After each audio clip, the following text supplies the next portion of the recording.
Amerika, khotbah pegang-pegang ini. Tapi di bawahnya udah ada tempat sampah. Jadi mereka dibuang ke tempat sampah. Gitu. Masalah buat lo gitu. Susah nyari pendeta untuk berdebat. Waduh, Masya Allah. Kenapa harus pendeta? Kalau pendeta kan kita anggap bahwa pendeta tuh sudah mengenyam pendidikan teologi yang cukup. Oke. Ya kan? Kalau bukan pendeta nanti kebanyakan orang tuh asumsi. Lah wong pendeta aja masih banyak yang asumsi, apalagi nggak pendeta gitu. Saya minum dulu bentar.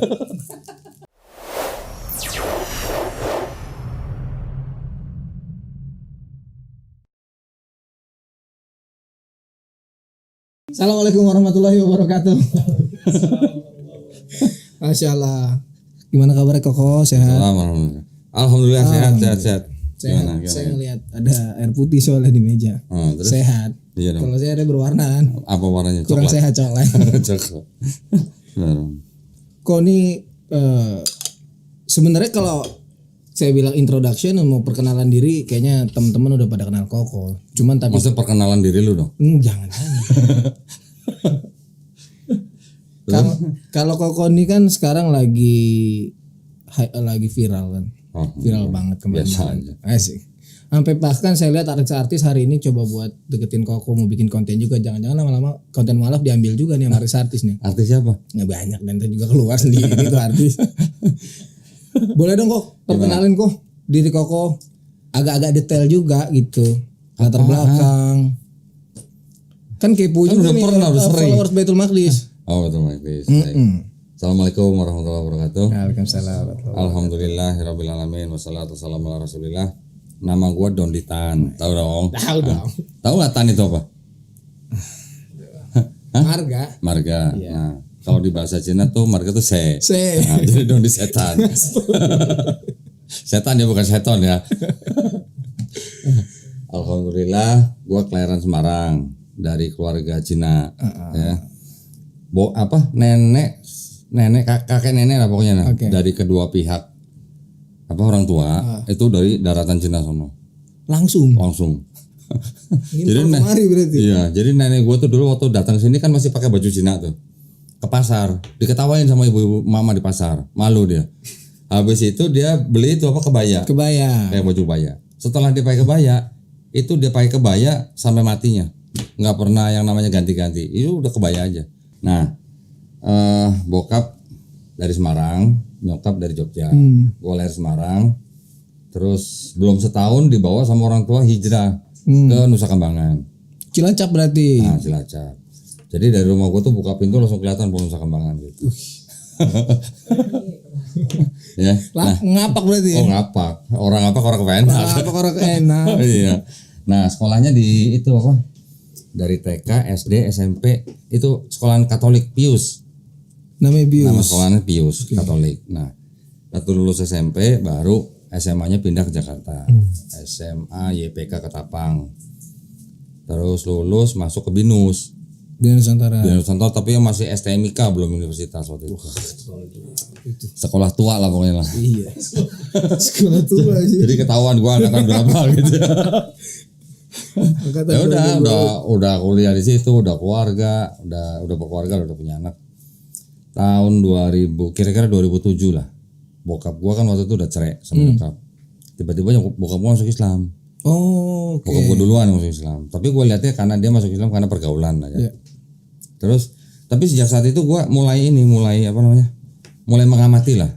Mulai mengamati Islam. Tapi yang gua amati waktu itu bukan ajarannya tapi muslimnya. Orangnya. Dia model-model kayak lu gitulah. Aduh. Jadi lama gitu. Prosesnya lama. Kenal Islamnya jadi ketunda agak lama. Karena waktu itu kan yang gue lihat orangnya, oknumnya, atau ada kelompoknya lah gitu ya. Nah yang gue perhatiin Islam tuh apa ya? Nggak asik lah gitu. Ya gitulah, dikit-dikit ribut sono, tawuran di sini, sweeping di sono gitu lah. Oh iya tahu. Ya kan? Tahu. Terus waktu itu kan memang juga Islam lagi banyak difitnah di media ya. Sampai sekarang juga masih sering difitnah. Masih. Tapi waktu itu memang gue lihat akhirnya jadi Islamnya kelihatannya kayak agama yang sering dipojokin gitu lah. Gue sendiri dari kecil sebenarnya nggak pernah punya impresi yang negatif sama Islam. Gak pernah. Karena di Cilacap kan gue hidup di kampung ya yang muslim semua gitu lah ya. Ya istilahnya kita berantem, main bareng, main sepeda ini sama anak-anak Islam semua. Jadi ketika udah bokap gue masuk Islam, pas gue ngamatin muslimnya dan banyak di media, apalagi kan waktu itu kan berapa tahun ya, 2007 berarti 2001 inget kan WTC kan? WTC 2002. 2001 sih? 2001 ya. Nah kan sering lah Islam tuh difitnah lah di media-media. Ya gambaran gue ya gitu, gue waktu itu udah kerja dari umur berapa ya, dari 90, bahkan setahun sebelumnya lah udah mulai ikut-ikut orang kerja. 90 gue resmi ikut di Indomobil sampai 2006 sampai 2007 di perusahaan karyawan, 2007 sampai 2010 di perusahaan India yang join sama Jepang, sampai 2010 terus gua join sama perusahaan lokal gitu ya, ada di Cibinong sama di Cikampek. Baru 2012 gua bikin PT sendiri. Sampai sekarang alhamdulillah. Sampai sekarang nih. Sampai sekarang masih bertahan gitu. Yang itu kontraktor. Ya, kontraktor. Gua orang accounting tapi ada buka kontraktor, coba kan nggak nyambung gitu. Nyambung semuanya. Ya itu lah sekilas. Oke. Ya, sekilas gua begitu. Tapi sebelum masuk Islam nih, agamanya apa kok? Maksudnya kan saat itu kan orang-orang etnis China ini kan kalau dengar saudaranya mau masuk Islam gitu, kayaknya agak underestimate atau kurang respect gitu. Mungkin lu jangan masuk Islam, bener nggak sih itu begitu? Ada yang begitu, teman mungkin nggak semua ya, tapi masih banyak yang begitu. Dulu dari keluarga gue sendiri gue juga pernah dengar Islam tuh kan agamanya pribumi, agamanya orang miskin gitu. Serius. Serius. Ya karena memang yang banyak kita lihat orang miskin yang muslim gitu kan. Iya. Ya karena Indonesia mayoritas muslim, ya otomatis yang miskin juga pasti banyak yang muslim. Coba ke Filipina gitu kan. Coba kalau ke Filipina, lihat yang ngemis-ngemis di pinggir lampu merah siapa? Ya pasti orang-orang Katolik, karena di sana mayoritas Katolik. Kok dulu agamanya? Protestan, Kristen Protestan. Dari kecil, dari bayi udah dibawa ke gereja sama nenek sama nyokap. Okay. Jadi ya namanya dikafirin gitu ya. Dikafirkan dong sama orang tua. Oh iya benar. Lo ya enggak? Oh iya benar. Oh iya. Oke. Gimana sih nih? Baru lahir kan suci. Ya semua manusia lahir kan fitrah. Iya. Ya kan? Ketika kita gede itu dibawa ke gereja, berarti kan kita dikafirin. Iya benar. Ya benar enggak? Nge-lag saya itu tadi. Coba di training dulu Tat. Minum dulu kali ya? Minum dulu. Kopi asyadu. Nih di meja sini banyak asyadu nih. Tapi tadi kan bilang pandangan Islam pandangan Koko sebelum masuk Islam tuh pandangannya lebih ke umat Islamnya kan, menjadi contoh yang akhirnya itu membuat fase buat masuk Islamnya agak lama. Nah, observasinya lah waktu itu. Iya, observasinya lama. Observasinya lebih banyak ke Muslim. Tapi akhirnya kira-kira berapa ya? 2012-an lah, kurang lebih 2012 ketika saya udah buka PT sendiri, yaitu qadarullah saya udah mulai nonton video-videonya perdebatan agama. Almarhum Syekh Hamid Didat, Dr. Zakir Naik, nanti ceramah-ceramahnya kayak Syekh Yusuf Estes, Ustadz Noman Ali Khan, Bilal Philip dan macam-macam. Ustadz Hussein Y. Jadi ya nggak tahu gimana ya memang udah qadarullah ya. Tiba-tiba di YouTube kan waktu itu udah mulai zaman YouTube lah. 2012. Lah video-video almarhum Syekh Hamid Didat. Nah dari situ waktu gua nonton video-video itu kan gua udah akrab sama kitab gua kan. Jadi gua sambil nonton videonya almarhum Syekh Hamid Didat gua sambil buka Bible sama. Dia baca apa gua langsung buka. Ya cepet, gua kan dulu kan aktif gitu di remaja. Sering buka Bible. Begitu dia sebut ya udah gua langsung tahu tempatnya di mana-mana. Karena kan kalau Bible-nya orang Kristen kan ada apanya? Indeks ya, kayak nama-nama kitab. Ini tahun berapa kok? Alkitab tahun berapa nih? Oh kalau ini sih baru. Baru ya? Ini 99. Ya, karena di sini ada indeksnya. Quran kita kan nggak ada. Iya. Nah, kalau di sini karena ada indeksnya, jadi cepat bukannya lokasinya kita udah tahu di mana gitu. Kayak kamus ya. Iya. Nah itu dari situ lama-lama apa yang gua simak dari videonya almarhum Syekh Hamid Didat itu pikir-pikir kok ada benernya juga gitu ya. Ya udah mulai gua catat tuh pakai kertas yang apa tuh yang bisa dicopot tempel tuh apa? Post-it ya. Nah, post-it. Nah, jadi dulu meja kerja gua tuh penuh pakai post-it gitu semua. Isinya begituan. Itu 2012. Dari 2012. Ya, udah terus semua videonya almarhum Syekh Hamid Didat udah gua tonton, ganti video-videonya Dr. Zakir Naik, kajiannya, debatnya gitu kan. Nah dari Dr. Zakir Naik itu gue tahu bahwa di dalam Quran ternyata banyak ayat-ayat yang berhubungan dengan sains. Kan ada tuh kan videonya dia yang full membahas tentang Quran dan sains. Itu buat gue waktu itu mind blowing, ya. Kan gue nggak pernah tahu istilah-istilahnya di dalam kitab ada hubungannya dengan sains gitu. Jadi ketika Dr. Zakir Naik paparin masalah ini udah ditemuin di sini, masalah ini udah ditemuin sekarang, masalah ini udah ditemuin mungkin 50 tahun yang lalu, 100 tahun yang lalu gitu lah. Jadi akhirnya dari situ baru gue riset sendiri. Loh emang sebelumnya di kitab ini nggak dijelasin terkait sains? Mungkin ada, cuman gue juga nggak ngeh. Tapi ternyata setelah dipelajarin banyak yang salah gitu sama sains. Oh, oke. Nah, baru halaman ada kontradiksi ya di situ. Baru halaman pertama nih. Kita baru buka halaman nih ya. Ini Bible nih kan. Baru buka halaman pertama di sini apa? Kejadian. Mana? Ini halaman pertama kan kitab Kejadian. Kitab Kejadian namanya. Iya. Ini kok bahasa apa sih ini? Ini bahasa daerah ini. Salah ngambil. Banyak banget Alkitabnya loh. Oh, ini Perjanjian Baru.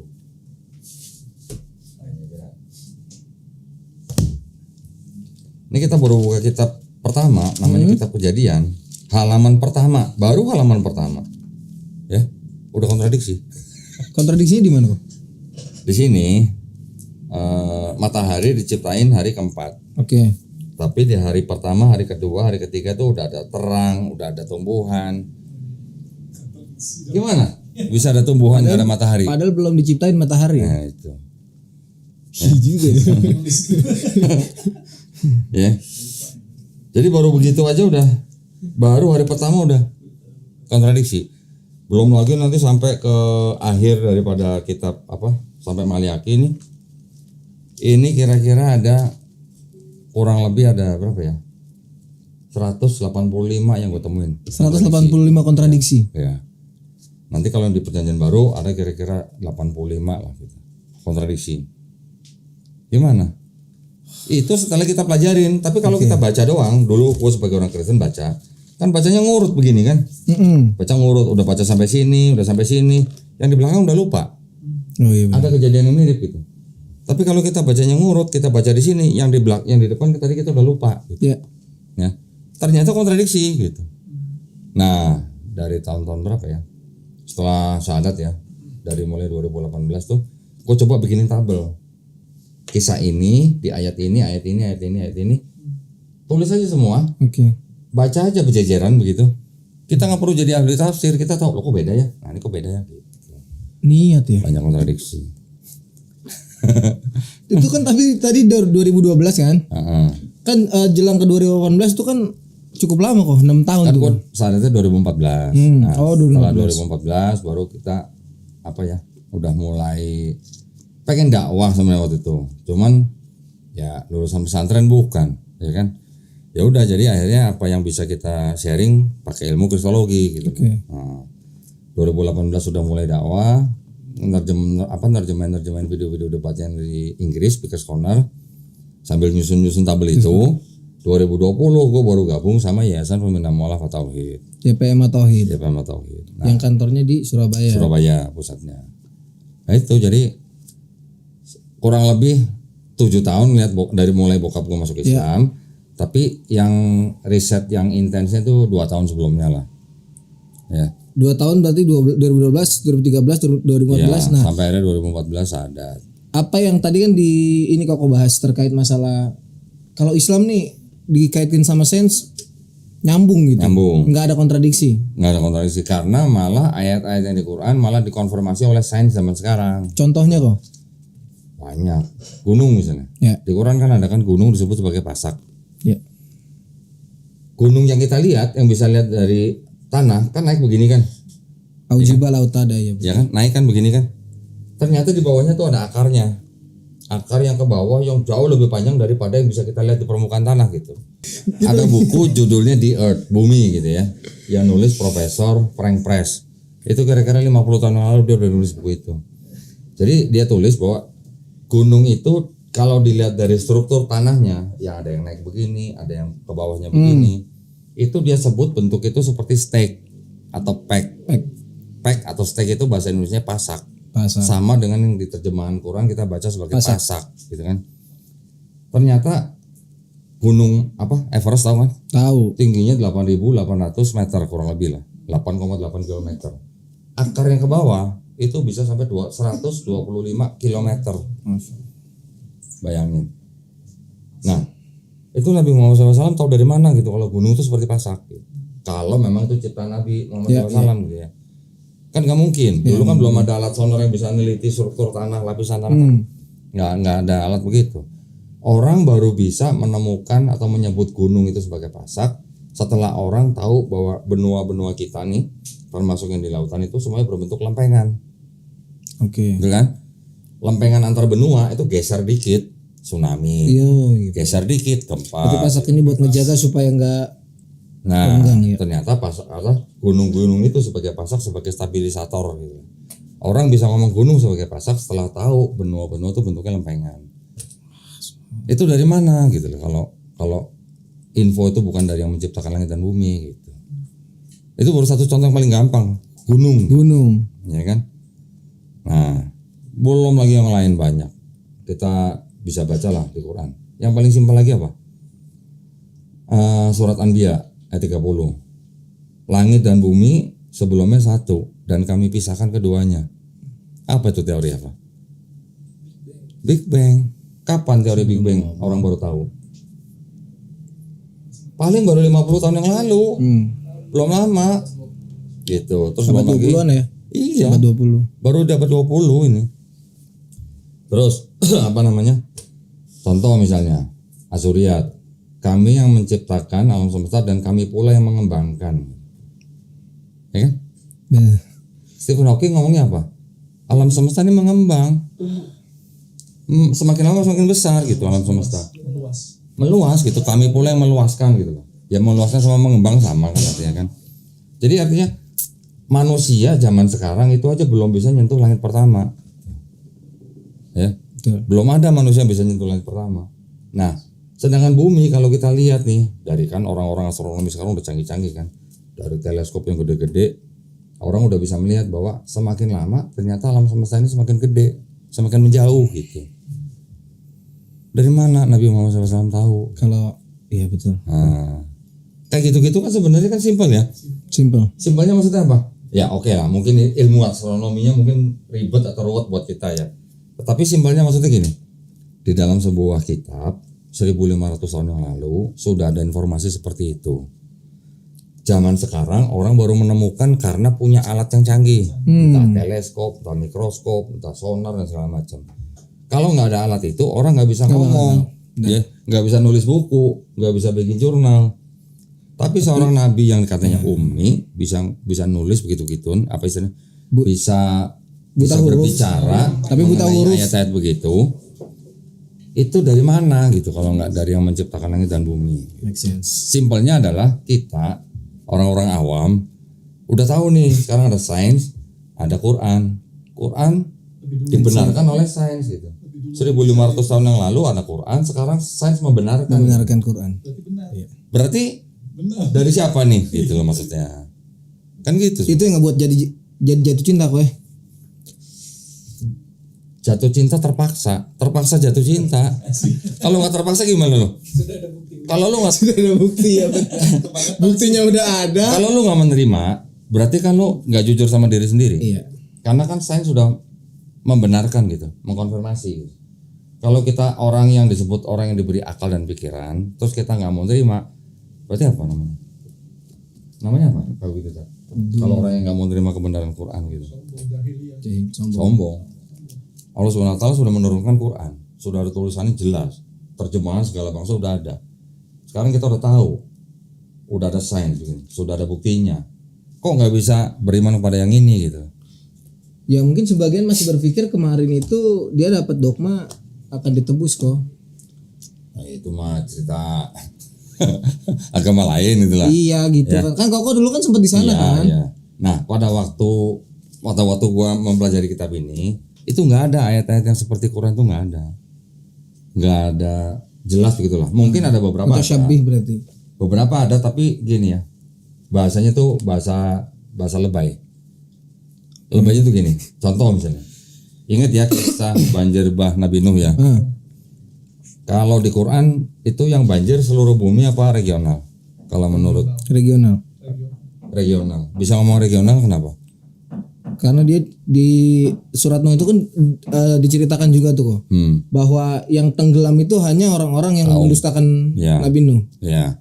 Kalau di sini tulisnya semua yang bernafas mati gara-gara banjir itu. Berarti nggak ada orang dong saat itu kalau mati semua. Satu itu ya.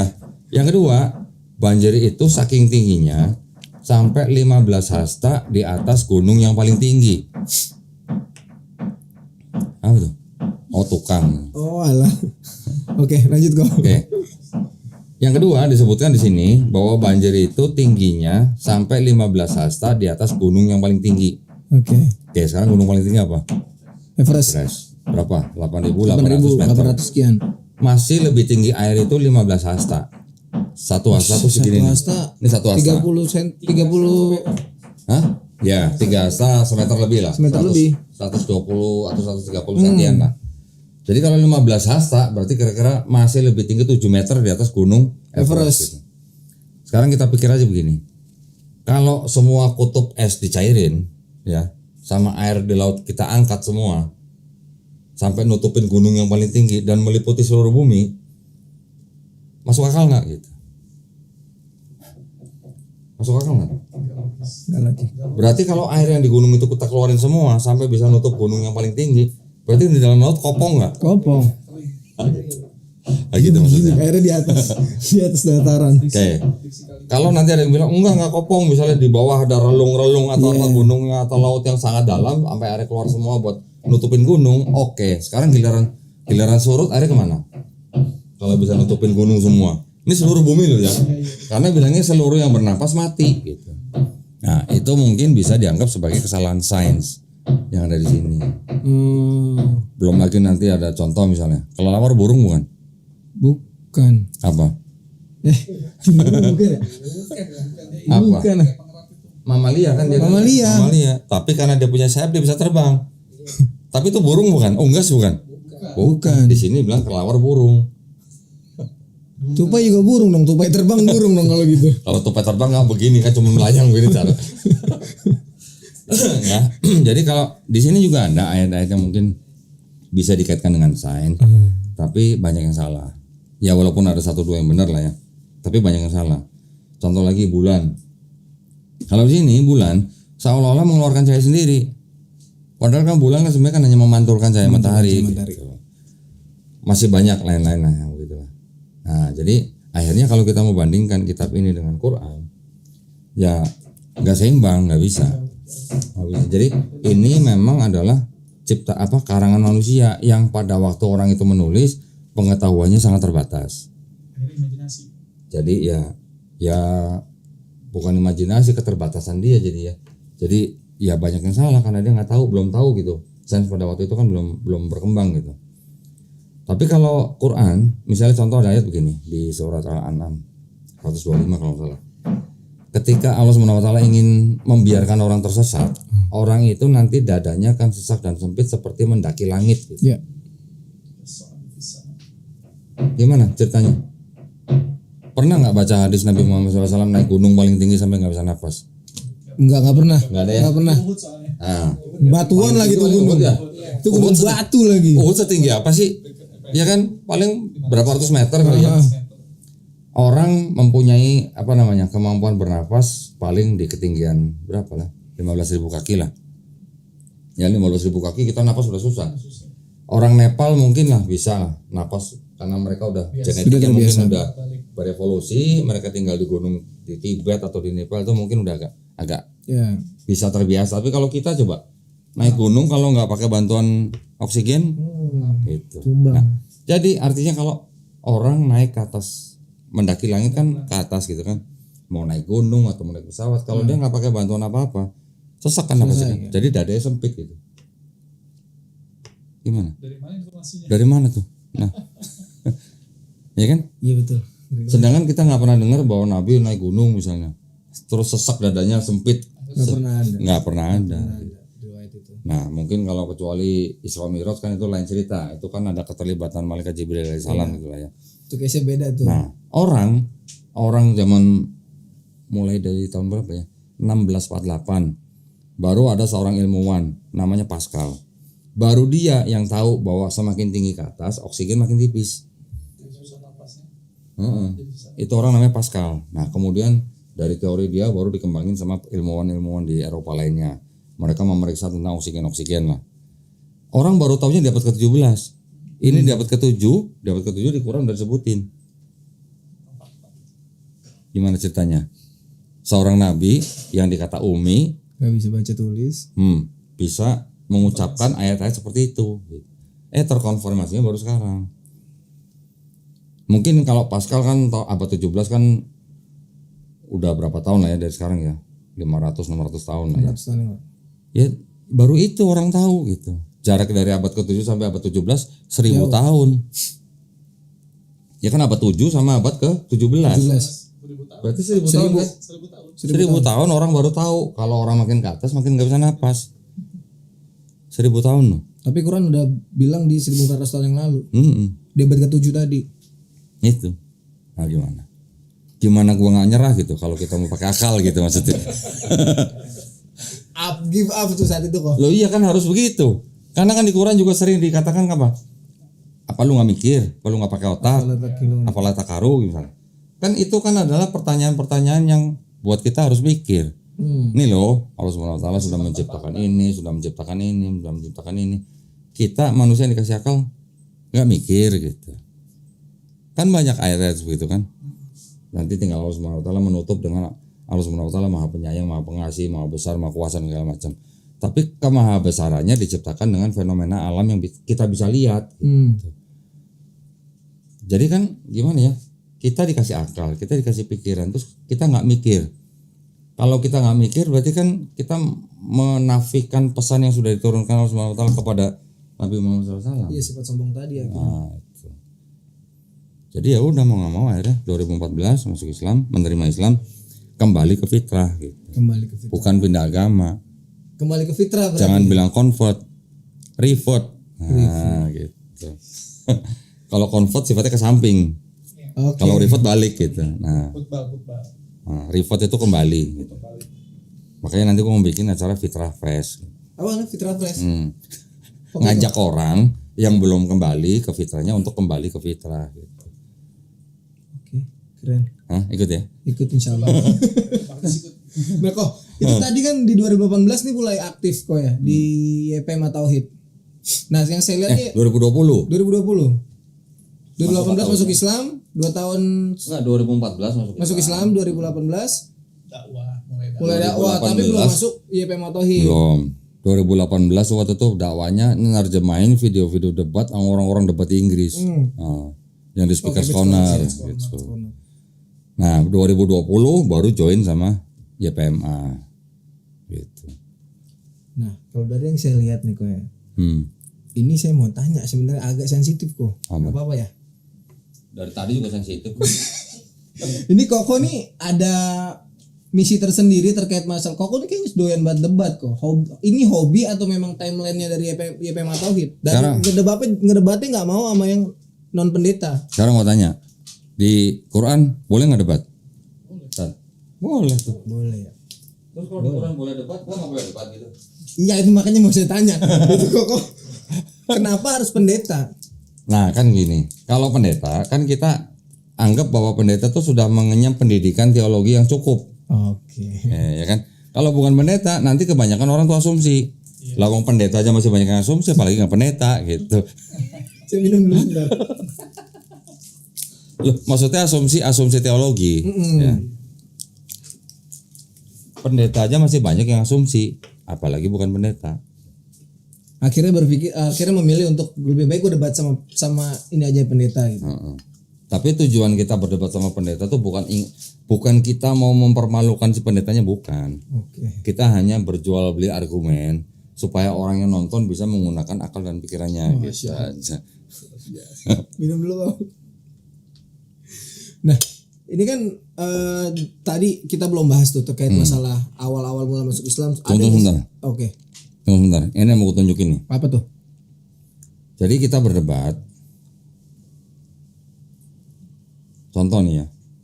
Ini ada orang komen begini di YouTube gua nih. Coba sih lihat. Di atas. Gara-gara nonton video ini tetangga saya satu keluarga jadi mualaf. Masya Allah. Terima kasih Kodonditan sudah menyadarkan banyak orang untuk kembali ke fitrahnya. Bukan gue yang nyadarin, orang keluarga itu dapat hidayah. Masya Allah. Kita nggak pernah tahu dengan kita berdebat, orang mendengarkan, menonton debat kita, terus orang itu mempelajari, orang itu menjemput hidayah, itu kan karena Allah Subhanahu Wa Taala. Tapi kan kita hanya berikhtiar, kita berdakwah, kita mensiarkan agama lewat berdebat gitu. Dan kita aturan debatnya kan ketat, nggak boleh menghina orang. Nah itu kok mungkin yang jadi poin plus itu dari Koko ya terkait masalah debatnya tetap ada aturan, nggak menghina. Memang yang saya lihat meskipun dipancing-pancing sama lawan bicara kan, beberapa kali saya tonton itu dipancing supaya tapi Koko nggak pernah kepancing itu. Iya, kita nggak boleh mencaci maki atau menghina sesembahan orang lain. Betul. Kan di Quran juga dibilang, karena kalau kita menghina sesembahan orang lain nanti orang itu kan menghina Allah Subhanahu Wa Taala tanpa pengetahuan. Itu yang kita nggak mau kan. Ya. Jadi jangan sampai kita berdakwah sampai menyebabkan orang malah menghina Allah Subhanahu Wa Taala. Kita cuma malah mengajak orang itu untuk membuka akal pikirannya, menggunakan akal pikirannya untuk menerima hidayah. Terlepas dia dapat hidayah atau enggak itu bukan urusan. Itu bukan urusan kita. Kita cuma berdebat. Ini berdebat, orang nonton, orang bersyahadat, itu kan gua nggak tahu. Ya. Sama seperti ketika saya mengambil keputusan untuk memeluk Islam gara-gara saya nonton video debatnya almarhum Syekh Ahmad Didat. Almarhum Syekh Ahmad Didat udah meninggal udah tahun berapa? Dia juga nggak tahu. Iya benar. Ada orang masuk Islam setelah tahunan dia udah meninggal. Nah begitu. Berarti kalau saya lihat terkait masalah dakwah Koko atau perdebatan kau nggak ada masalah ya, nggak ada. Masalah buat siapa? Nggak ada. Nggak masalah buat siapa? Masalah buat lo gitu. Jadi kalau ngeliat karena mungkin udah menguasai semua akhirnya berdebat udah bukan jadi masalah gitu. Nggak ada rintangan. Ya maksudnya rintangannya ada. Apa contohnya? Susah nyari pendeta untuk berdebat. Waduh, Masya Allah ini buat para pendeta yang merasa oke ini dibuka perdebatan sama Kodondin. Bener susah. Nah, Ferdinand lagi. Pendeta yang mau berdebat akhirnya ya kita bisa buka-bukaan Bible. Pendetanya bawa Bible cuma satu, kok bawa Bible-nya 2 koper. 2 koper isi Bible apa aja kok? Macam-macam berapa versi. Kenapa gua beli yang banyak versi ini? Karena gua ingin membuktikan bahwa di dalam versi-versi Bible mereka itu banyak perubahan. Oh sebentar kok.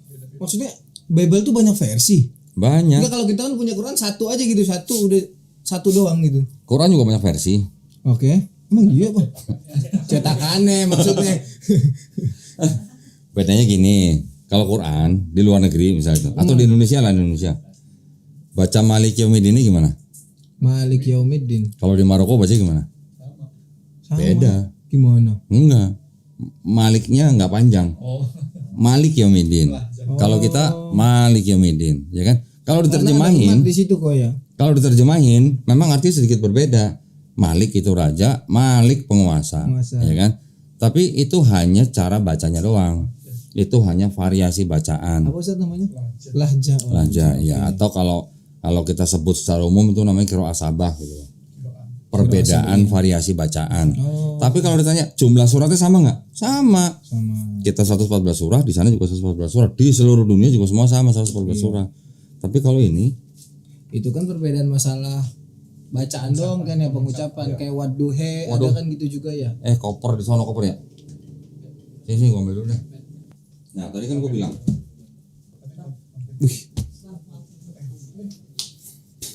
Tadi kan gua bilang kalau Quran ini yang biasa gua kalau kitab semua kok. Ini yang biasa gua bawa kalau ke ceramah ke masjid-masjid. Ethiopia nih. Gini. Ada kok punya. Tar dulu. Itu ntar sabar. Tuh. Banyak banget tuh Masya Allah. Nih sebentar. Kalau Quran di seluruh dunia jumlah suratnya sama. 114 surat. Yes. Ayatnya sama nggak? Sama. Jumlahnya sama. Jumlah ayatnya sama. Penomoran ayatnya sama nggak? Sama. Ada yang beda. Oh kalau yang Al-Quran Indonesia ada tuh yang zaman dulu yang gede-gede hurufnya agak bukan, beda tuh. Penomorannya. sistem penomoran ayatnya seluruh dunia sama nggak Quran? Sama. Al-An'am misalnya Al-Baqarah. Kalau nomor suratnya sama, penomoran ayatnya sama nggak? Sama. Ada yang beda. Bedanya di mana? Ada yang memberi nomor ayat untuk kalimat basmalah. Ada yang enggak. Oh. Ya. Iya. Kayak gitu-gitulah. Saya baru tahu Tapi jumlah ayatnya sama. Jumlah suratnya sama, gitu kan? Semuanya 114 surat. Ini Bible-nya Katolik nih. Ya. Oke. 73 surat. 73. Oke. 73 Ini surat. Katolik punya nih. Katolik. Perjanjian lama berarti. Ini Protestan nih. 66 surat atau buku atau kitab gitulah. Oke. Ya. Ini Ortodok nih. 78 kitab Oke, ini atau paling surat. banyak nih. 78. Sementara. Ini paling banyak. Sementara. Juara Saya sementara. nggak tahu nih. Ini 81 nih Ethiopia. Ini karena santai buatnya dia. Jadi berarti kalau begini ada yang 73, 66, 78, 81.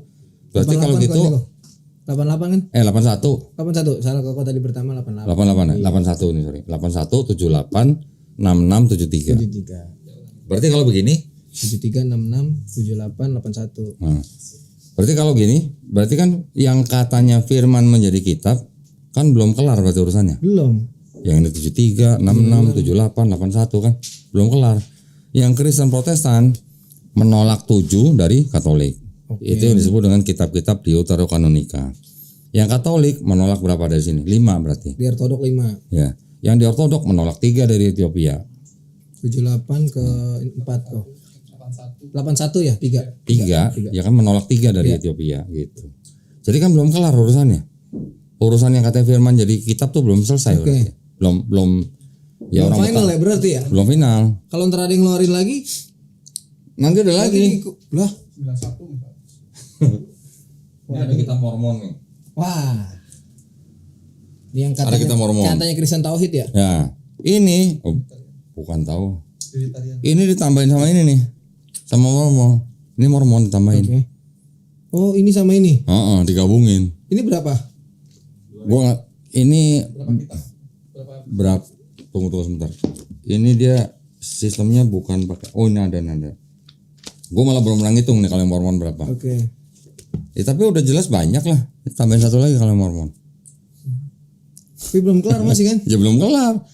Ini baru kitabnya yang namanya firman jadi kitab. Kitab. Dari kekristenan sendiri nanti ada kelompok Trinitarian. Ya. Kelompok Kristen yang percaya dengan doktrin Trinitas. Nanti ada Kristen yang Unitarian. Dia tidak percaya Yesus sebagai Tuhan. Oke. Nanti ada lagi kelompok Kristen Oneness namanya. Oneness. Oneness itu kesatuan. Jadi mereka bilangnya Bapa itu Yesus itu Bapa, satu pribadi. Roh Kudus nggak diikut? Enggak. Oke. Enggak ikut-ikutan Roh Kudus. Nah, yang Trinitas 3 pribadi. Berarti ada 3 kelompok utama Kristen yang percaya Trinitas, Unitarian sama yang Oneness. Iya. Berarti ini sistem Tuhannya di dalam Kristen kan berarti juga belum kelar. Iya ya. Konsep ketuhanannya kan belum selesai berarti. Beda-beda. Konsep Tuhan, firman yang menjadi manusia belum selesai, firman yang jadi kitab juga belum selesai.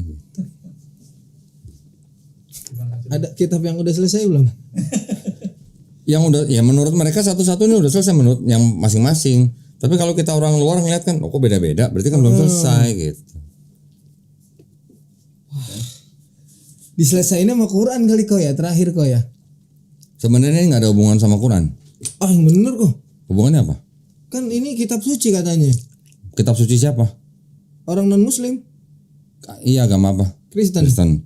Ini Katolik nih punyanya nih, yang ini nih. Oke, pertanyaan gua. Di Quran kan sering disebut Taurat, Zabur, Injil. Apakah Taurat, Zabur, Injil yang disebut dalam Quran tuh ini? Ini bahasanya nggak, soalnya yang masih saya bingung jadi pertanyaan saya nih kok ya. Kenapa kitab yang Kristen dan Katolik ini nggak pakai kitab asalnya kok? Apa kitab asalnya? Kan bahasanya maksudnya bukan kitab asalnya, bahasa asalnya. Kalau kita kan Arab mau dimanapun tetap Arab kok. Kenapa ya? Bahasa asalnya. Bahasa mestinya kan kalau memang di kitab sucinya dia nih. Dulu awalnya Korea itu pertama kali siapa? Misalnya yang nulis Paulus. Kan Paulus pakai bahasa apa itu dulu? Yunani. Yunani. Kok dia nggak di Indonesia nggak pakai bahasa Yunani gitu? Maksudnya gitu. Ada, cuman nggak populer. Kalau kita kan namanya kitab suci harus kan. Kalau Quran baca ke Arab ya Lu kan bisa belum ditukar. pernah lihat, tuh ada bahasa Yunaninya. Kata siapa nggak ada? Bukan nggak Pokoknya ada. bahasa Ibrani juga ada. Banyak banget kok. Ada Ibrani, Indonesia juga ada. Nih.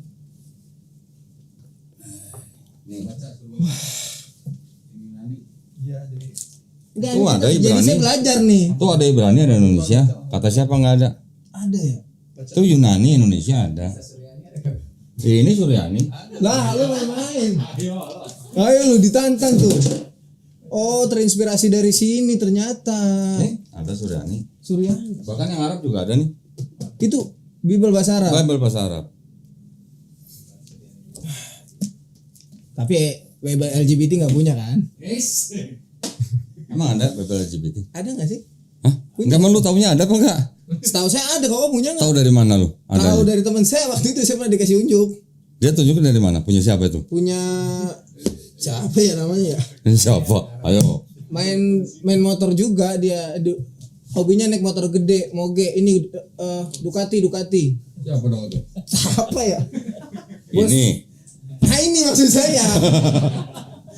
Ini nggak ditentang kok maksudnya kok. Apa? Nggak ditentang sama Roma sama Ada pendeta pendeta. Kristen Protestan di Amerika, khotbah pegang-pegang ini.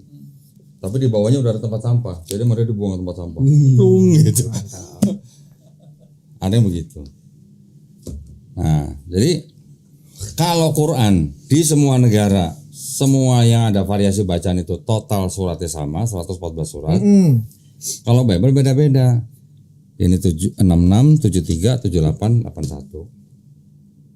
Iya kan? Ya, beda Quran gitu loh, kan, ya. Beda. Ini kitab orang Kristen nih. Kitab orang Yahudi mana? Ini Katolik ya? Katolik. Katolik. Kitab orang Yahudi mana? Setahu saya kitab Yahudi Tanakh ya. Nah ini. Ini kitab orang Yahudi. Tuh kan bener Tanakh bener nggak sih? Heeh. Nah, ini semua nih separohnya itu dari sini. Separohnya. Bukan separohnya. Ini 2/3 malah. 2/3. Dari sini. Jadi sebenarnya apa yang mereka pegang di sini tuh dasarnya tuh malah sebenarnya dari sini. Dasarnya dari sini. Dari Ini bukan kitab orang Kristen loh, ini kitab orang Yahudi. Yahudi. Oke ya. Nah, ini bisa masuk ke sini karena diterjemahin ke bahasa Yunani. Jadi ini. Minum dulu saya kayaknya. Nih kitab Septuaginta. Ini terjemahin dari sini. Setelah itu ini baru menjadi perjanjian lama di sini. Perjanjian lama awal mulai dari sini kok. Terus lari kemari jadi perjanjian baru nih. Setelah ada perjanjian lama, baru di abad ke berapa ya? Abad keempat lah. Yang perjanjian lama ini perjanjian barunya orang Kristen nih. Ini tempel jadi satu nih. Nah inilah kitab orang Kristen. Oh. Nah kitab orang Kristen yang tadinya Yunani ini baru diterjemahin ke bahasa Latin, nanti bahasa Jerman, bahasa Inggris, sampai jadi bahasa Indonesia. Oh boleh ya, tapi ya. Ya boleh lah punya mereka. Iya maksudnya boleh. Kalau kita kan kagak boleh. Maksudnya sholat misalnya nih pakai bahasa Indonesia kan nggak boleh kan, harus pakai bahasa Arab. Kok sholat? Ini lagi ngomongin kitab yang Enggak, kalau diterjemahin. kita gitu loh kok. Loh, kalau mereka ya tergantung kelompok masing-masing. Nanti kalau di Ortodok mereka pakai di Katolik mereka ibadahnya pakai bahasa Latin. Jangan-jangan kitabnya juga per suku bangsa beda. Per suku bangsa, ya memang sengaja diterjemahkan untuk bangsa-bangsa yang berbeda. Oh. Bahkan di Indonesia banyak Bible diterjemahkan ke bahasa daerah di Indonesia. Banyak. Maksudnya isinya juga akhirnya berubah, menyesuaikan suku Ya bangsa. isinya adalah penerjemahan sesuai dengan pilihan kata penerjemah. Gitu. Dia mau pakai kata apa ya udah di situ. Nanti di sini dibilang pohon ara, giliran di Batak jadi pohon pisang gitu. Tapi kan kok itu kan jadinya Bisa begitu. gini kok maksudnya bisa kok begitu. kalau misalnya kitab suci ada intervensi dari manusia akhirnya jadi nggak otentik lagi gitu loh. Ya memang itu yang terjadi. Lo yang ngomong kan bukan gua. Ini kan secara saya yang bodoh nih ya kan. Maksudnya kan kok yang pintar, kalau saya kan yang agak bodoh nih. Enggak, saya kira mikir gitu, namanya kitab suci kan kalau ada intervensi dari makhluk, dari manusia otomatis akan nggak sempurna gitu kok. Iya, ya memang isinya adalah tulisan-tulisan manusia semua. Nah yang namanya Injil yang mana berarti? Gua harus jelasin dari depan kan. Nanya izin yang mana. balik lagi. Ini kan biar muter ya. Sekarang yang lu tahu Taurat, Zabur, Injil yang disebut dalam Quran itu apa? Kitab firman Firman dari Allah kepada nabi. nabi-nabi siapa? Nabi Daud, Nabi Daud terima apa? Zabur, Zabur. Terus apa lagi? Musa kitab apa? kitab Taurat, Nabi Isa, satu lagi? Injil. Nabi Isa. Iya. Mana kitabnya? Gak ada. Nah, terus kenapa lu sekarang nanya mana kitabnya? Mana Injil? Ini berarti Kalau lu bilang nggak ada, kenapa saya lu nanya mana Injil? Dulu soal sama dia. saya harus ketemu bapak saya kok. Karena bapak saya masih di situ. Di Kristen? Iya. Oh, Kerasulan bapak saya. gitu. Oh, kerasulan. Kerasulan baru. Berarti yang gerejanya gua beli di Klaten. Lah emang bener? Oh gitu. Bener. Bapak saya di Cianjur. Iya, kerasulan pusatnya di Bandung kan? Iya. Iya kali nggak Kan tahu mereka saya. dulu bangun gereja di Klaten. Ah. Namanya di Desa Gentan. Itu gereja kerasulan yang pusatnya di Bandung. Kita beli waktu itu. Jadi masjid. Oh jadi masjid sekarang. Jadi masjid di Salmasi. Namanya Masjid di Salmasi. Iya. Bapak saya kan udah tua nih. Coba tanya. Ajak aja ke sana ya. Ya boleh. Tanya bapaknya, Pak tahu nggak Pak gereja yang di Desa Gentan Klaten gitu? Coba ntar saya tanya. Tanyain. Sekarang jadi apa gitu? Luar biasa ini perjalanannya.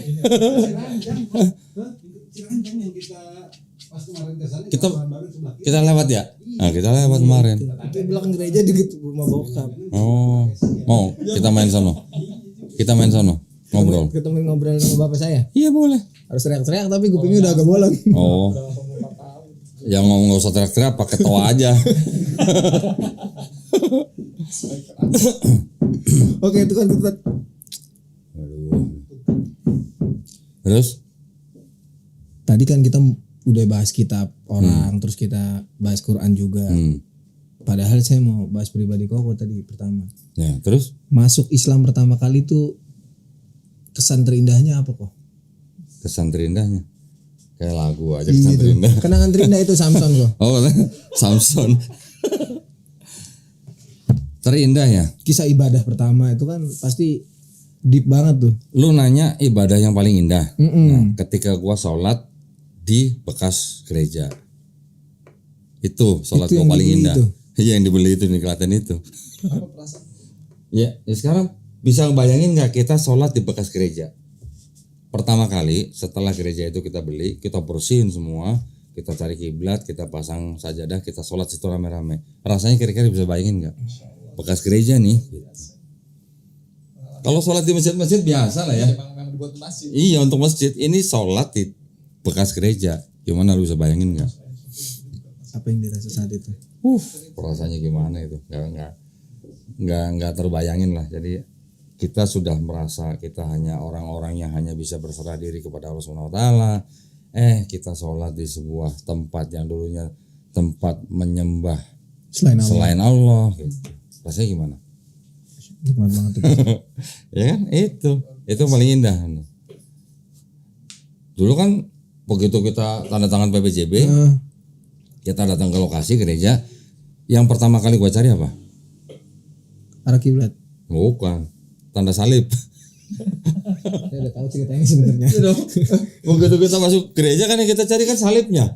Oh iya. Nah, ya dong, mau gereja kan pasti ada salibnya. Tapi kan? diturunin baik-baik kan? Udah diturunin. Oh, udah diturunin. Ketika kita masuk gereja itu udah kosong. Salib nggak ada, mimbar nggak ada, bangku-bangku cuma itu udah nggak ada. Udah dibersihin semua. Kok bisa itu akhirnya dibeli? Ya mungkin memang udah kosong. Udah nggak ada kebaktian. Terus jadi isinya dikeluarin semua. Wah kecewa dong, waduh salibnya udah nggak ada gitu kan. Emang mau diapain kalau masih Ya ada? mau diturunin. Kan ya cuman mau nyari mau nyari momen kita nurunin salib gitu doang. Ya. Begitu gua keluar gereja ke seberang gereja nih mau ngopi gitu. Ternyata di depan gereja di atas tuh masih ada kecil gitu lah. Masih ada ternyata. Udah panggil Pak RT, panggil Pak RW, minta tolong mereka yang turunin. Kita cuma videoin aja. Sampai di atas sama Pak RW mau dibuang, bilang jangan dibuang, nggak boleh. Ya, jadi nggak boleh dibuang. Itu kan lambang agama orang kan? Kita turunin baik-baik. Baik.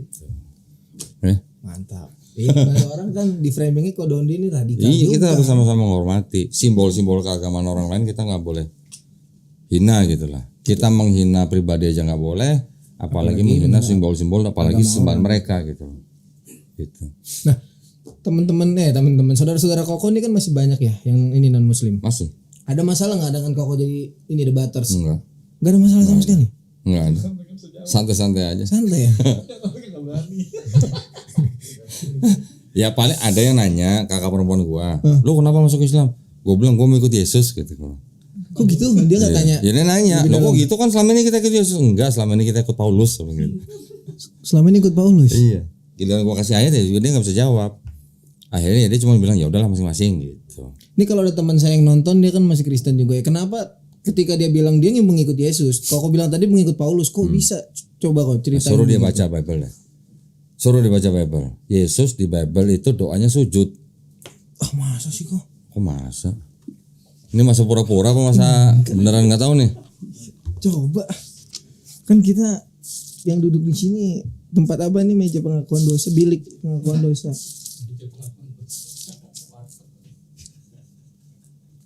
Coba ayat 39 baca, nggak usah pakai bismillah. Ini gimana sih? Setelah maju sedikit ke depan, ia sujud dan berdoa. Ya Bapakku. Sujud tuh gimana sih? Sujud kayak kita. Coba lu tunjukin sujud gimana? Di kamarnya, di kamarnya. Hah? Ah, tunggu di meja, di meja. Di bawah. Sujud tuh gimana sujud? Sujud begitu. Nah, mukanya sampai ke tanah tuh. Nah, gitu. Benar, hidung sama jidat ke bawah. Namanya sujud, berarti muka kan ke tanah. Nah, sekarang umat beragama apa yang doanya sujud? Kita. Ya udah. Nah, terus teman lu sujud nggak doanya? Kagak dia begini paling. Makanya, berarti yang ikut Yesus siapa? Kita. Nah, ya udah.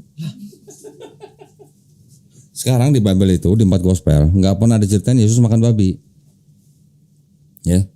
Yesus bilang, jangan kamu menyangka aku datang bukan untuk meniadakan Taurat. Aku datang untuk bukan untuk meniadakan Taurat tapi untuk menggenapinya. Untuk menggenapinya, melengkapi berarti. Ya menjalankan dan melengkapi. Nah, sekarang temen lu makan babi nggak? Makan. Anjing makan juga dia. Nah lu. Kalau di Taurat kan nggak boleh makan babi. Nggak boleh. Hukum Taurat nggak boleh makan babi. Imamat 11 ayat 7. Waduh. Gimana dong? Ini iya. Kok M sini? Apa? Itu nggak ada, itu cuma perjanjian baru aja. Ini perjanjian baru tok. Berarti yang di bawah ini Martin Luther. Perjanjian lama itu kopinya Taurat. Bukan kopinya Taurat. Ya, maksudnya ngambil dari Taurat itu. Perjanjian lama. Mana kok? Nih. Itu hukum Taurat. Ini nomor 7 nih. Demikian juga babi hutan, karena memang Nah, di situ berkuku babi belah. hutannya. Iya, yaitu kuku bersela panjang tapi tidak memakan biak, haram itu bagimu. Wah, berarti babi ternak boleh kok. Kan dalilnya babi hutan. Ya. Sini ada babi hutannya nggak? Itu ada babi hutannya nggak?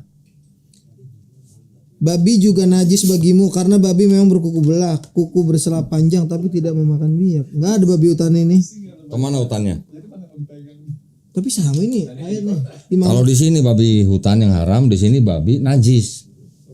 Jadi mana yang najis mana yang haram?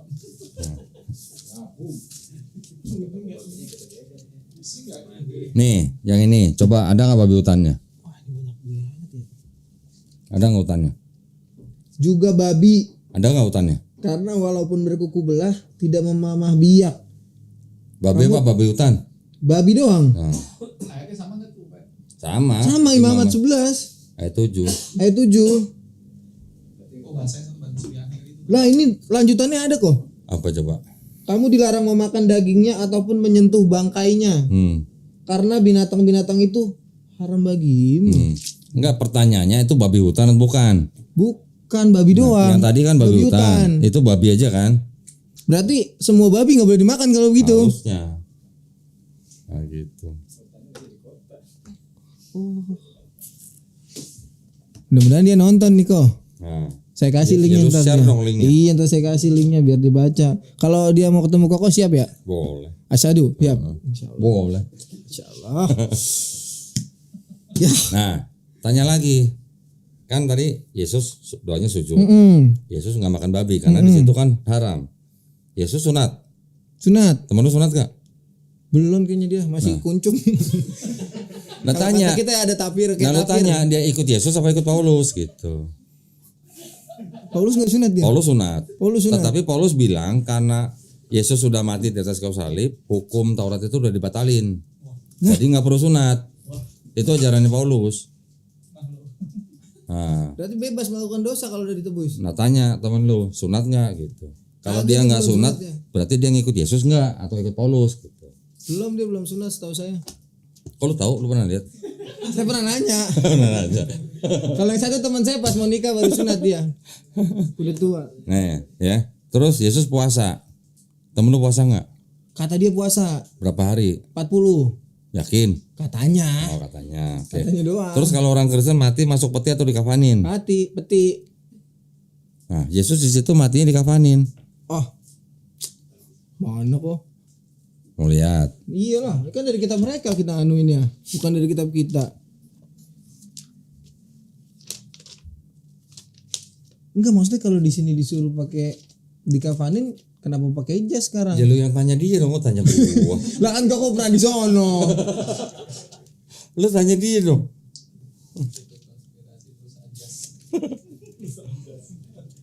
Kok iya ya?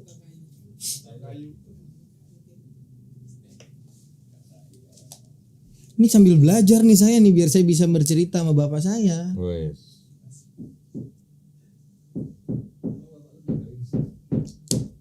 Asal agak kenceng aja ngomongnya. Lu baca nih. Siapa sih taruh tetek aja. Yusuf pun mengambil jenazah itu, mengafaninya dengan kain linen yang putih bersih. Mengafaninya kan? Mengafaninya. Nah terus? Berarti Yesus dikafanin nggak? Iya. Nah, kenapa yang orang Kristen sekarang nggak dikafanin?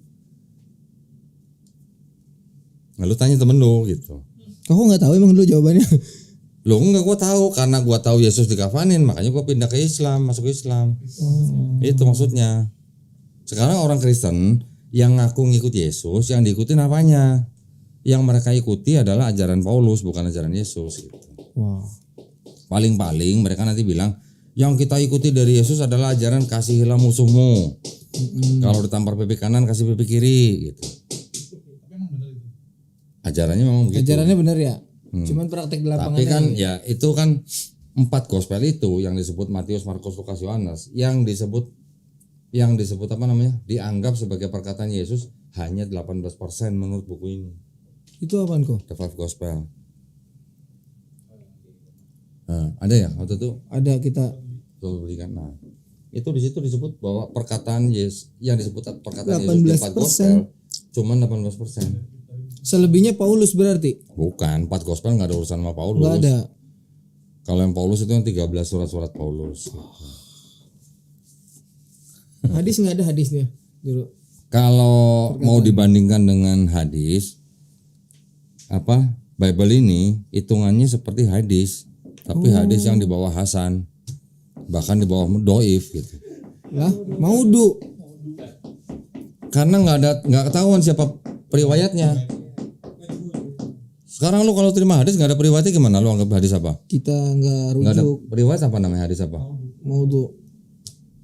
Nggak ada periwayatnya.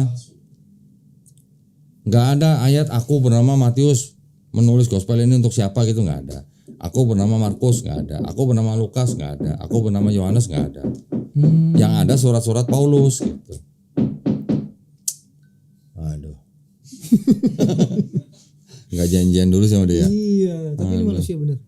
Ya iyalah. Nggak takutnya jin, kafir, ketok-ketok di atas. Bukan ya? Kadang iseng mau dakwah nih dia nih gitu. Digangguin. Nah gitu. Jadi sekarang kalau kita telaah lagi nih, kitab-kitabnya mereka ini kan ditulis pada waktu mereka berada di bawah penguasaan bangsa Romawi. Bangsa Romawi kan menjajah bangsa Yahudi atau bangsa Israel. Sekarang ada kitab yang bunyinya gini, kasihilah musuhmu. Sama pendeta ditafsirkan jangan membalas kejahatan dengan kejahatan. Ketika Belanda datang sini, bawa ini kan, ya kan 3G kan, 3G. bawa ini kan, terus datang ke sebuah bangsa yang belum merdeka, terus dijajah, terus dikasih ini, diajarinnya apa? Kasihilah musuhmu. Musuhmu siapa? Belanda. Berarti kamu suruh mengasihi Belanda gitu kan? Gimana? Glory gospel. Kira-kira gimana? Kalau kasihilah musuhmu? Nggak usah ngelawan. Hands up. Iya yang ngejajah kita Non muslim ya. Kumaha, Damang? Baru kebuka saya bikin aja di sini kok. Selama ini? Selama ini asyhadu dulu deh. Asyhadu. Wow. Speechless saya. Nah, sekarang juga kan mereka memang ya kalau dikatakan mereka mengajarkan kebaikan betul, kebaikan. Orang Kristen rata-rata baik. Rata-rata baik. Keluarga besar saya juga rata-rata Kristen juga orang-orang baik-baik semua. Orang-orang yang di gereja juga rata-rata baik semua. Tetapi pertanyaannya adalah apakah mereka pernah mengkaji ajarannya tuh bisa diterapkan di kehidupan manusia zaman sekarang apa enggak? Artinya gini, contoh, kalau ditampar pipi kanan kasih pipi kiri itu bisa nggak dipakai di pengadilan? Nggak bisa. Nggak bisa. Kenapa? Iya kan? Namanya hukum kan harus jalan kan, yang bersalah yang dihukum kan gitu. Apakah bisa? Ya sudah, pembunuh istilahnya dibebaskan hanya karena ayat kalau ditampar pipi kanan kasih pipi kiri, kan nggak bisa begitu. Mereka nanti akan bilang bahwa artinya tuh jangan membalas kejahatan dengan kejahatan, artinya untuk pribadi, tapi untuk hukum ya tetap harus jalan gitu. Berarti di dalam sini itu tidak bisa dipakai untuk kehidupan bermasyarakat, hanya untuk pribadi gitu. Betul. Kalau mereka alasan begitu ya. Jadi kalau mereka kan banyak analogi lah. Contoh misalnya gini. Kalau buat orang Kristen misalnya, dengan ayat-ayat yang di dalam Bible, ketika rumah mereka kemasukan perampok, ya, gimana? Kasihilah musuhmu. Kasih aja semua. Musuhmu siapa? Perampok. Kasih aja semua gitu kan? Apa begitu? Kan tidak. Mereka juga kan pasti bilang, ya enggak, kita juga harus lapor polisi, ya kan? Artinya kita mengasihi perampok itu ya dengan cara melaporkan ke polisi supaya dia dibina di dalam penjara supaya nggak jahat lagi. Iya. Tapi apakah benar di sini kasihilah musuhmu begitu konteksnya? Gitu. Nggak sama. Jadi artinya Kristen itu mencampurkan hukum dunia dengan hukum sini. Kalau hukum di sini berarti bisanya hanya untuk pribadi diri sendiri gitu. Orang Kristen diajari kalau dijolimi nggak boleh ngelawan. Yang boleh mendoakan gitu.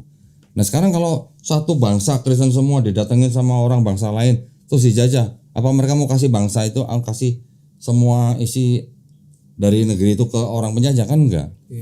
Tetapi malah yang terjadi kan malah terbaliknya. Malah orang-orang Kristen itu yang menjadi penjajah. Datang ke sini bawa kitab, kasihlah musuhmu. Belanda, Portugis. Yang terjadi kan begitu. Bangsa-bangsa yang menjalankan kolonialisme kan malah bangsa-bangsa yang mayoritas Kristen gitu malah. Itu fakta sejarah ya kok ya. Tanya aja ke kantor sekretariat negara yang jajah Indonesia siapa gitu. Bentar dikit kok. Kalau Undi kan radikal gitu. Loh enggak, kita hanya mengkritisi ajarannya. Betul, ajarannya baik, tidak boleh membalas kejahatan, tapi kan tidak kelihatannya bagus, enggak gini. Kelihatannya bagus, tapi karena sangat bagus tidak bisa diterapkan.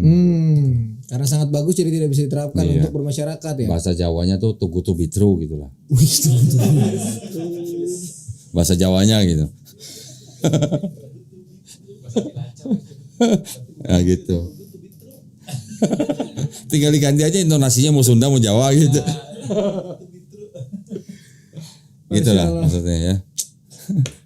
Nah sekarang gini, bangsa Israel ketika mereka masih di bawah penjajahan bangsa Romawi, ini ada kitab begini juga, kasih ke mereka kan, perjanjian baru kan, kasihlah musuhmu. Musuhnya bangsa Yahudi siapa? Romawi. Ya Romawi, suruh kasihlah musuhmu gitu. Berarti kan nggak boleh ngelawan. Terus ada lagi ajaran Paulus di sini. Pemerintah itu yang menciptakan Allah gitu tulisan. Di sini tulisannya Allah, karena nggak ada tasdidnya. Kalau di tasdid jadi Allah tuh. Jadi Allah. Ya, surat-surat Paulus bilang pemerintah itu ciptaan Allah gitu. Jadi orang-orang biasa juga harus membayar pajak kepada pemerintah. Ini penjajah, ini bangsa yang dijajah gitu. Lu dikasih tahu, lu harus bayar pajak dengan yang disebut dengan kitab suci atau surat-surat itu gitu. Itu bayar ke penjajah ya. Kira-kira gimana? Iya, sama kayak kita juga kok, kita jadi muslim sih. Ketika surat-surat Paulus itu beredar, itu bangsa Yahudi masih di bawah penjajahan Belanda. Belanda lagi. Romawi. Ya, ketika 4 gospel beredar juga, itu juga masih di bawah Romawi. Nah, di yang 4 gospel itu diajarin apa? Coba lihat mata uang kalian apa? Mata uang kalian gambarnya siapa? Kaisar. Kaisar siapa? Kaisar Romawi. Ya udah bayar pajak gitu. Itu yang disebut dengan dari sini. Ada ayatnya di sini. Oh iya. Oh emang iya belajar. Mana, coba. Kan saya mau belajar nih, makanya ditanya Bang, iya ada ayatnya. Tinggal dicari. Lah kok main aku udah hafal ya. Set. Buat dakwahin Bapak. Mau ngasih tau Bapak. Mudah-mudahan kau sebelum napas dia lewat kerongkongan. Nah itu mamanya Erik tuh di Ciranyong juga. Barang Bang. Udah meninggal dulu. 3 hari sebelum meninggal ketemu saya ngobrol. Udah bilang Yesus bukan Tuhan. Terus? Tapi suruh masuk Islam nggak mau. Oh. Entar dulu ya kata gitu. Ya Allah. Kalau saya masuk Islam saudara saya begini. 3 hari kemudian meninggal. Belum syahadat kan sayang.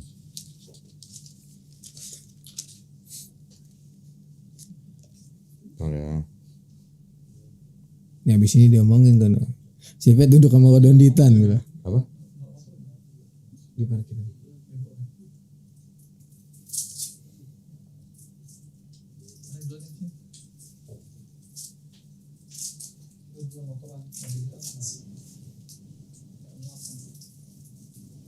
Ada jaketannya pakai aja. Kita ada perjanjian baru. Ini dua-dua nih ya. Tentang membayar pajak kepada kaisar tuh. Kata Yesus, Yesus bertanya kepada mereka, gambar dan tulisan siapakah ini? Jawab mereka, gambar dan tulisan kaisar. Lalu kata Yesus pada mereka, berikanlah kepada kaisar apa yang wajib kamu berikan kepada kaisar, dan kepada Allah apa yang wajib kamu berikan kepada Allah. Ada ayatnya lu. Matius 22 ayat Pajak. ayat berapa nih? 20. Pemerintahan Tuhan. Iya secara nggak langsung penjajah tadi di bawah perintah Tuhan juga kan. Salah Iya. satu tangan-tangan Tuhan juga Iya, gitu. malah kalau yang tulisan Paulus, pemerintah adalah ciptaan Allah gitu. Siapapun pemerintahnya saat itu yang memimpin. Mm-mm.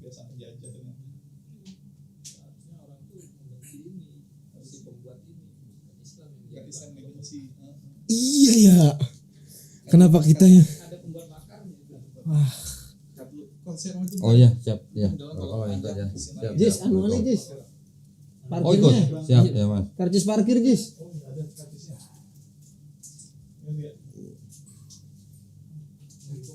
Assalamualaikum warahmatullahi wabarakatuh. Jasin kita handphone set.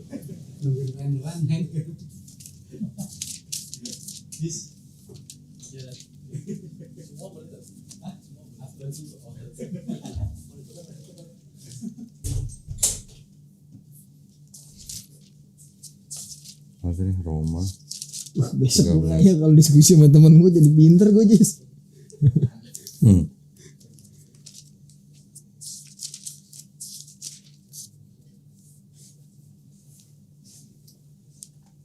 Wah, ketemu lagi.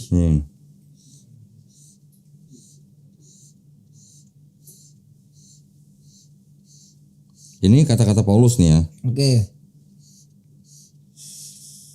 sampai 7 sebenarnya. Malah di sini pemerintah adalah hamba Allah tuh. Oh tapi berarti kitab ini juga mengatur sebuah sistem negara ya kok? Enggak sampai detail. Enggak sampai detail. Ini hanya kepada orang-orang yang dibilang Kristennya aja, tapi untuk misalnya hukuman untuk orang-orang Kayak kita misalnya ada potong tangan, potong itu nggak ya ada. nggak ada. Nih yang gue marahin tuh. Itu ajarannya Kepatuhan Paulus. kepada pemerintah. Tiap-tiap orang harus takluk kepada pemerintah yang di atasnya. Sebab tidak ada pemerintah yang tidak berasal dari Allah. Allah. Ya gitulah kira-kira gitulah. Sebab itu barang siapa melawan pemerintah, ia melawan ketetapan Allah. Dan siapa yang melakukannya akan mendatangkan hukuman atas dirinya. Nah sekarang masuk dengan realita nggak bahwa pada waktu itu bangsa Israel di bawah penjajahan Romawi gitu. Jadi kan itu seperti ajaran lu jangan berontak ya. Iya. Dah gitu. Legitimasi jatuhnya. Oke. Channel Eko Dondi lagi banyak yang nonton. Ngomong-ngomong. Hati-hati banget gua kan dari tadi. Ini Roma 13 ayat 1 sampai 7. Nah, tinggal dibaca aja. Ya, tapi kita gini loh. Ini kan yang dianggap kitab suci saudara-saudara kita yang Kristen. Mereka punya hak untuk beragama Tetap mengimani dengan itu. aman, Iya. hak mereka dilindungi oleh negara. Ya kita nggak boleh ganggu. Nggak boleh ganggu. Kita hanya berdasarkan teks apa yang di sini dan konteks sejarah pada saat itu. Iya. Itu aja. Bukan berarti kita mau mengganggu mereka loh, Iya, enggak. Ya. Karena memang pas kebetulan memang bukan kebetulan qadarullah memang konten kita kan konten terkait mualaf kan. Terus kenapa kok kembali ke fitrahnya? Makanya ditanya di sini sebab-sebabnya ini gitu. Jadi bukan momen kan bahasa hari ini opini publik digiring bahwa orang yang membahas agama lain itu seakan menelanjangi kitab agama tersebut. Gini, saya nggak akan bahas ini, ya nggak akan nih. Ini nanti gua simpan semua nih. Masuk koper. Peti lah, masuk peti lah. Kalau sudah nggak ada upaya pemurtatan, masih ada nggak sih upaya pemurtatan?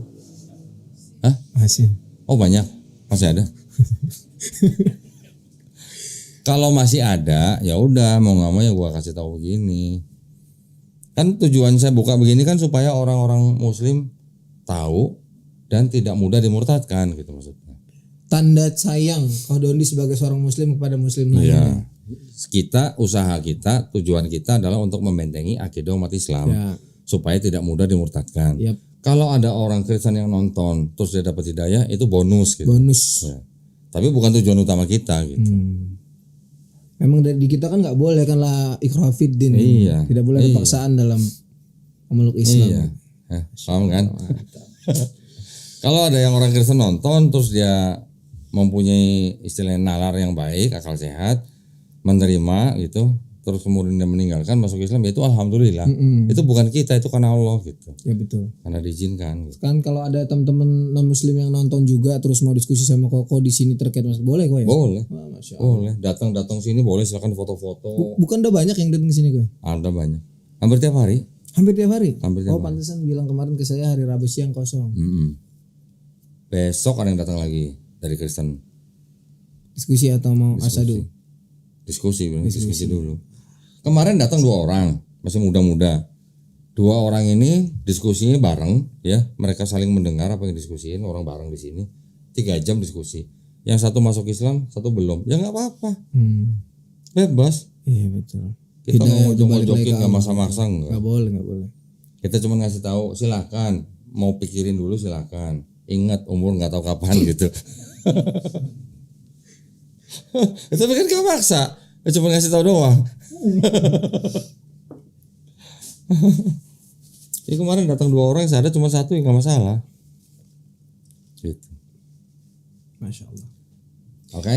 Oke kok, ini mungkin sebelum kita tutup ya kok ya. Pesan Koko buat teman-teman mualaf atau orang yang sedang dalam proses untuk kembali ke fitrah dan kaum muslimin tentunya. Silakan Kok. Intinya Allah SWT kan sudah mengutus para nabi, sudah memberikan pesan melalui nabi-nabi itu. Memang awalnya dari mulai Nabi Musa itu diturunkan kan memang khusus untuk Bani Israel. Pesan yang pernah kita dengar kalau kita baca kitab suci segala macam, dari mulai Nabi Adam alaihissalam sampai Nabi Isa alaihissalam, dengan kalau kita baca dengan open mind, pesannya kan sama semua. Pesannya kan cuma la ilaha illallah. Tidak ada Tuhan selain Allah. Jadi artinya Allah SWT sudah memberikan pesan kepada umat manusia hanya untuk menyembah Allah saja, tidak boleh menyembah yang lain-lain gitu. Pesan itu sama semua sampai Nabi Isa masih. Nah, jadi buat kita open mind aja, kita baca, kita buka sejarah, buka setiap pesan-pesan dari nabi-nabi itu pesannya satu. Nabinya banyak boleh, tapi pesannya satu. Gitu. Nah, kenapa bisa sampai timbul ada agama yang menyembah manusia yang dianggap sebagai Tuhan? Itu karena ada turunan agama paganisme.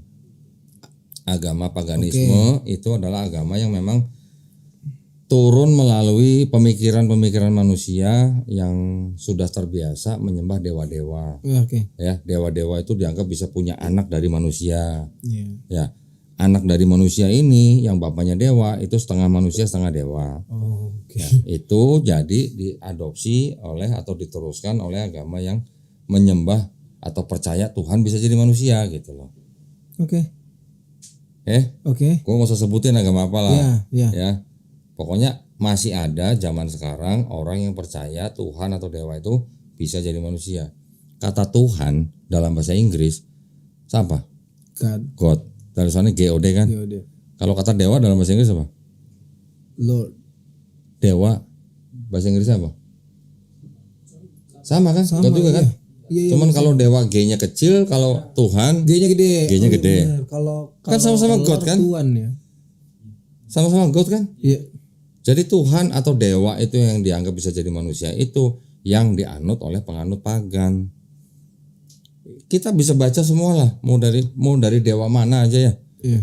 Ya mau dewa-dewa Zeus punya anak Hercules, punya anak Hermes, punya anak Perseus, nanti Jupiter punya anak Mercury. Orang-orang yang sudah terbiasa menyembah dewa-dewa itu yang masih ada diteruskan sampai ke agama sekarang.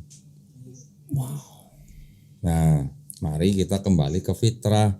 Kita jangan menyembah selain daripada Tuhan yang menciptakan manusia gitu. Tuhan yang Esa tadi. Iya gitu aja, simple sebenarnya. Nah, kita bisa percaya Tuhan yang Maha Esa itu tidak harus dengan mata. Karena tidak semua bisa diindra dengan mata gitu. Tapi yang bisa kita rasakan dari tempat kita hidup, dari dunia ini, kita bisa merasakan kehadiran Tuhan itu melalui apa? Melalui ciptaannya. Itulah mungkin salah satunya Nabi Muhammad dan Allah itu nggak perlu digambarkan ya, karena Iya. Rasul dan Allah itu nggak perlu eksistensi kayaknya. Iya. Nggak perlu validasi lagi dan manusia. Justru malah Rasulullah kan melarang supaya dilukis satu gambar. Takut jadi Kalau sembahan. dilukis satu gambar nanti jadi takutnya Sesembahan, kayak iya. kaum sebelumnya gitu. Masya Allah. Terus buat teman-teman yang sedang dalam keraguan kok, Nah, kalau yang buat keraguan gini aja. Anggap aja kita sekarang sedang masuk ke dalam sebuah rumah. Yap. Sebuah rumah, di dalam rumah itu ada 4 kamar. Ya. Kamar pertama kita masuk, kita buka pintu, di situ ada laki-laki berbadan tegap, rambut gondrong, brewoknya cakep, Ganteng lah. mata biru, hidung mancung gitu lah. Badan tegap gitu. Itulah Tuhan gitu. Ya, ini kamar pertama nih. Kamar pertama kita lihat cowok ganteng, rambut panjang, berewokan, hidung mancung, mata biru. Itulah Tuhan. Gitu. Kamar kedua kita lihat, ada patung-patung. Patung-patung. Itulah Tuhan gitu. Oke. Kamar ketiga kita lihat nggak ada apa-apa. Tapi kita bisa melihat matahari, bulan, bintang. Itulah Tuhan gitu. Kamar keempat kosong juga nggak ada apa-apa. Dan itu di situ kita nggak bisa ngeliat apa-apa, nggak ada matahari, nggak ada apa-apa. Tapi kita tahu bahwa ada Tuhan yang tidak kelihatan. Nah, dia yang mencipta alam semesta gitu. Dari 4 ruangan itu kira-kira mana Tuhan yang lu mau pilih gitu. Buat yang lagi cari kebenaran gitu. Mau yang mana? Mau yang cowok ganteng, yang patung, yang matahari, bulan, bintang, atau yang nggak kelihatan Tuhan tapi dia adalah menciptakan alam semesta gitu. Dengan segala kebesaran tadi yang diwahyukan di kitab-kitabnya. Nah, itu aja pesannya ini. Kira-kira mau pilih yang mana? Silakan, monggo. Pilihan kembali ke Anda teman-teman. Ya, Masya gitu Allah, ya. Kak Dodi. Ya, Makasih banyak Kak Dodi. sama-sama. Kita sudah dipersilakan mampir kemari. Besok-besok kita datang lagi. Terus konten lagi. Nonton lagi. Sayang kalau nggak nonton di sini rugi. Oke teman-teman gitu ya, teman-teman Baitul Maqdis dan teman-teman di PMA Tauhid. Barakallahu fikum buat teman-teman semua yang di rumah. Jangan lupa like, comment, dan subscribe. Tanpa gue suruh-suruh share, insya Allah lu bakal nge-share karena kebaikan itu akan menambah pahala lu juga. Amin. Barakallahu fikum. Subhanakallahumma bihamdika asyhadu an la ilaha illa anta astaghfiruka wa atubu ilaik. Assalamualaikum warahmatullahi wabarakatuh. Waalaikumsalam warahmatullahi wabarakatuh.